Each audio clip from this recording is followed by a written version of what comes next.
Hello guys, welcome to my new video. আমি মোহাম্মদ সোহাগ হাসান। তো আজকে আমার ভ্রমণের উদ্দেশ্য একটি পাহাড়ে ওঠা। তো চলুন দেখে আসি পাহাড়ে উঠতে আমাদের কতটা ওয়ে পার করতে হয়। তো চলুন, লেটস গো।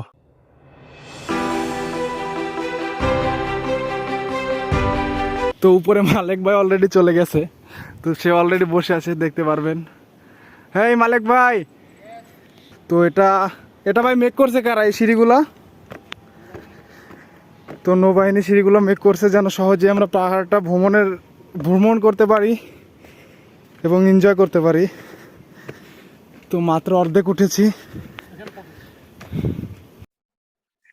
তো অর্ধেক পাহাড়ে ওঠার পরে আপনারা দেখতে পাচ্ছেন ভিউটা, পাহাড় থেকে সমুদ্র দেখার ভিউটা আসলে অনেক মজার।